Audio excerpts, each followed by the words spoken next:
What is design thinking? More importantly, how does it fit into compliance? Join two fans of design thinking for the compliance profession, Tom Fox, the compliance evangelist, and Carsten Tams, ethical business architect and founder of Emagence LLC, as they explore how the compliance profession can use design thinking to more fully operationalize a compliance program. Hello, everyone. This is Tom Fox, and I'd like to welcome you to the latest edition of the Compliance Podcast Network, Design Thinking and Compliance. In this episode, Carsten Tams and myself take a deep dive into CoCreation, following up from our most recent episode. I know you will enjoy it. Hello, everyone. This is Tom Fox, backing in with Carsten Tams for our continued exploration of design thinking and compliance. In today's episode, we are going to take up the design thinking framework and take a deep dive into co-creation. So, Carsten, first of all, welcome back. Good to be with you, Tom. So, Carsten, I was wondering if you might start with what are the three types of design and how do they work into the design thinking framework? All right, I'll give it a go, and then hopefully you will tell me if I did this well. So co-creation is the second key principle as I see it in design thinking. In the last session we discussed human-centered design as the other core principle. Co-creation is the second critical principle at the heart of design thinking. And it, simply put, it refers to any process that brings together multiple parties that jointly produce an outcome that they value and desire. And co-creation in the business world has really been one of the most transformative ideas of the past 20 years and has really revolutionized the way some established companies do business. Think of Nike or Lego or DeWalt, but has also brought or created entirely new companies that have disrupted their industries. Think of, for instance, Airbnb or Wikipedia. You asked me about three different types, and I described these in an article I published on co-creation on LinkedIn. The first one is co-design, the second one is open design, the third one is what I call platform design, and let me give a quick example for each of those. So let's start with co-design. One example, and applying it right away to ethics and compliance, is a company that develops a code of conduct, and it's not done by just exclusively by the compliance department or some governance risk compliance functions, including legal and the HR and what have you, but you actually include the user in the process of developing the code. And there are some companies who have done that. I know of, for instance, of Novartis or Tenneco who have made extraordinary efforts at involving users, meaning employees, in the design process of a code. So the key question that co-design seeks to answer is how can we bring employees into the process of designing our ethics and compliance programs? And there are obvious benefits to that. Number one, when people who participate in the design of a solution, they also tend to better understand it. And there's also some interesting research on the so-called IKEA effect that shows that when people had a part in building something, they value it more, and they also are likely to support it better. And there is also very interesting research on procedural fairness that also shows that people tend to accept and value an outcome more when they had an opportunity to participate in the production of that outcome. So that would be the first example. What do you think about co-design? Did I describe that sufficiently? Or do you have anything to add, Tom? No, I really I think that was a great way to describe it, and that it really, I guess the thing that strikes me the most is it's really it's not an us versus them. It's not even Tom and Carsten coming in to a team or a group of business specialists to working with them. It's sort of all of us together, and that kind of I guess I don't want to say philosophical approach, but that when you start with that, Carsten, it really opens up not only a lot of possibilities, but I think you really get a greater engagement and greater buy-in because it's just us. It's we have a phrase in the energy industry because companies tend to be associated with a color. So Halliburton's big red, Schlumberger's big blue. We all wear one red shirt, or we all wear one blue shirt, and that at the end of the day, and when we can all just be identified by the blue shirt or the red shirt, not in a Star Trek TOS kind of way, because we all know what happens to red shirts there. It really, I think, lends itself to much greater engagement. So, as our podcast series goes forward, I'm really seeing a much richer and fuller description and discussion of how the engagement in design thinking is literally burned into the process almost at the DNA level. Everything we do is engagement in one form or another. And whether it's a give, whether it's a take, whether it's a speak, whether it's a listen, whether it's a write on the sticky note or read the sticky note, it's really all about this engagement. So that's what really strikes me about kind of your opening remarks. But what do we have next? Yeah, and maybe just to add a little bit, when I listen to you, it stimulates more ideas and thoughts. So I think another. So I mean, this goes also back to what we discussed in the last session about human-centered design. This idea that people are they have capabilities, and these capabilities are valuable. So when you design a code, for instance, it's quite possible that employees have understanding of risks and knowledge about things going on in the company that is valuable and that can inform the design of a code that really speaks to the realities in the organization. And as you say, I think this what we call the not invented here syndrome is real, right? And when you co-design, you overcome that problem, and you end up with something where potentially people can say, "We did that, right? This is ours," and so these are additional benefits. But with that, let me move on to the second out of our three forms of co-creation, and that would be open design. And I'm sure many of the listeners have heard of open source software. That is an example of open design. Wikipedia is also an example of open design. So open design really asks the question, how can we design E&C programs that are responsive to employees' input throughout their life cycle?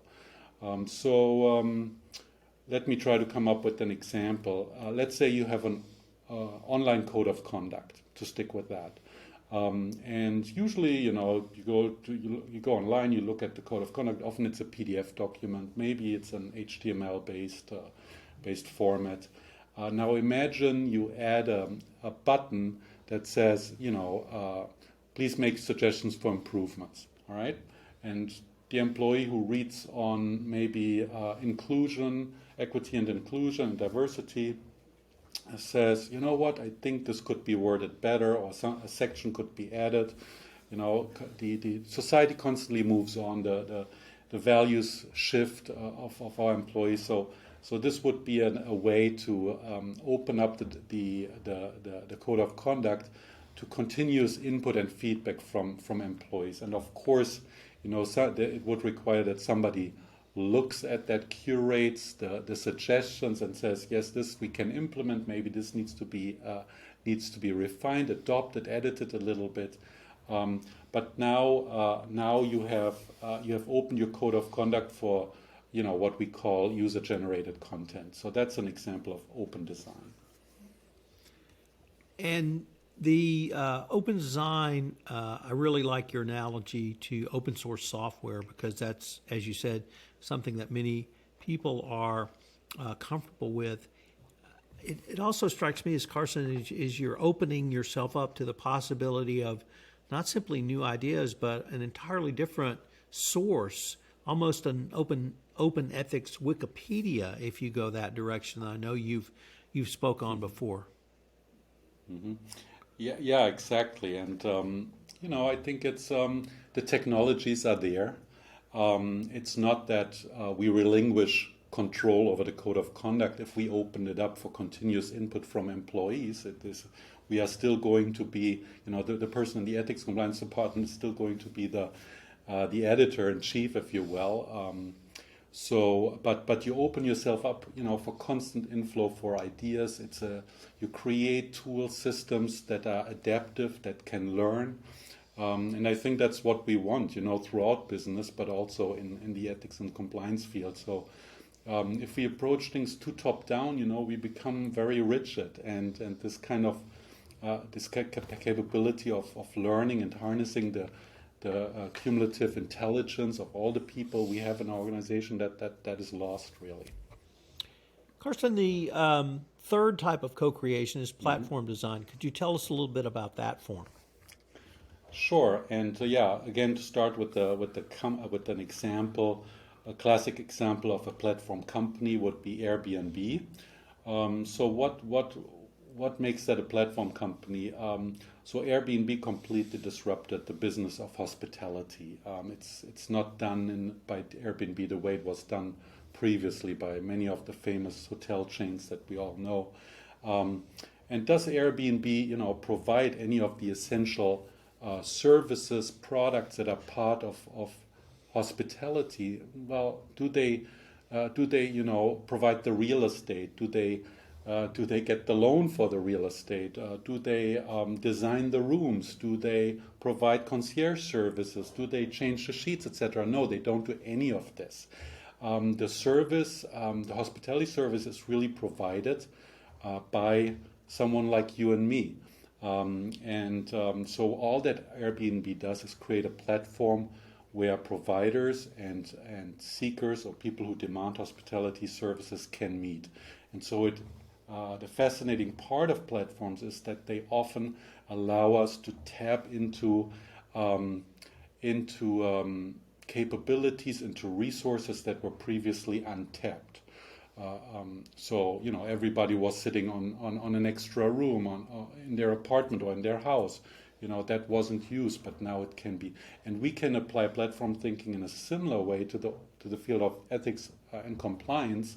As I said previously, we know that many people have a capacity for moral agency, to help enact, maintain, defend the ethical values of the organization. And how can we create platforms that empower, enable people to more actively play that role? And there are some interesting. Now, this might be the most out there idea that I've discussed so far of the three, but there are actually some really brilliant ideas already out there where companies are applying this platform model to ethics and compliance. So, I could go ahead. Yeah. So I was wondering if you might pivot back to co-creation and really tell us about what you see as the benefits of co-creation. To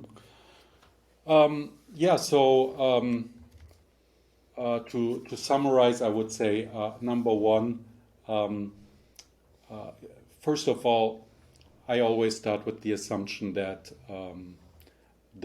there's a lot of value, capability embedded within the community, or the aggregate of employees. People have their situated knowledge, experience that is incredibly helpful in understanding what the risks of the organizations are and how those risks could possibly be mitigated. And by bringing users, employees into the process of designing ethics and compliance programs, we can ensure that the solutions we design are much better tailored to the specific situation, specific risks of the organization. So this speaks to the quality of our ethics and compliance program that improves if we pursue co-creative strategy. But secondly, as we have discussed, by engaging people, we also generate this positive engagement. People tend to value more and support programs that they've helped to build. And I would highlight a third value. I think one thing that some of us might grapple with is building relationships with people, relationships of trust throughout the organization. And each time we co-create, each time we have a touch point with employees and we invite them to participate, it is an incredible opportunity to build that relationship of trust. And this trust capital is really indispensable, I think, for us to be effective. Because when people have ethics issues and they need advice, they need guidance, or they need to report something, and they lack that fundamental trust, the chances are they won't come to us, and we won't know what's going on. So these are maybe three benefits I would highlight. So, Carsten, unfortunately, we are near the end of our time for this episode, but I was wondering if you had any tips or resources that you come across that you feel might be of assistance to our audience who might want to do further research or further investigate this. And if anyone wanted to follow up directly with you on any of the topics that we have discussed in this podcast, how could they do so? Mm-hmm.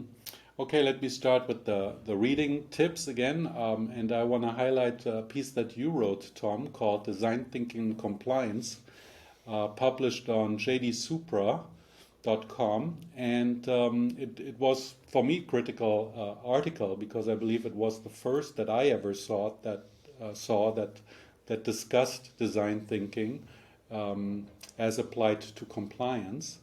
And secondly, specifically to co-creation, I published a piece called The Co-Creation Imperative.